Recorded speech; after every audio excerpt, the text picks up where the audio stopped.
सर्वात महागाचा मोबाईल सर्वात स्वस्त हप्त्यामध्ये कुठं? फक्त न्यू महिंद्रा मोबाईल मध्ये. विषय क्वालिटीचा आहे. न्यू महिंद्रा मोबाईल मध्ये विवो V60 सिरीज 128 GB वाला खरेदी करायचा आहे. मंथली भरायचे फक्त 2466 रुपये 15 महिने नो कॉस्ट मध्ये. 8256 खरेदी करायचा आहे. मंथली भरायचे 2600 रुपये 15 महिने नो कॉस्ट EMI. मित्रांनो 12 GB रॅम 256 GB खरेदी करायचा विवोचा V60 मंथली भरायचे 2733 रुपये 15 महिने. आणि 16512 GB V60 खरेदी करायचा आहे.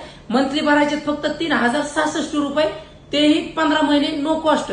कुठे ऑफर आहे? न्यू महिंद्रा मोबाईल मध्ये. मग हीच ऑफर पाहिजे असेल तर काय करायचंय? न्यू महिंद्रा मोबाईल इंस्टाग्राम पेजला फॉलो करायचंय आणि ही रील जास्तीत जास्त किती पण शेअर करा. कमीत कमी 6 जणांना शेअर करायची. मित्रांनो अकाउंटला फॉलो करा, रील जास्तीत जास्त शेअर करा. विवोचा V60 खरेदी करा फक्त न्यू महिंद्रा मोबाईल मधूनच. लवकरच व्हिजिट द्या. न्यू महिंद्रा मोबाईल जामखेड, ग्रामीण रुग्णालयासमोर, Beed road, Jamkhed. # New Mahindra mobile Jamkhed.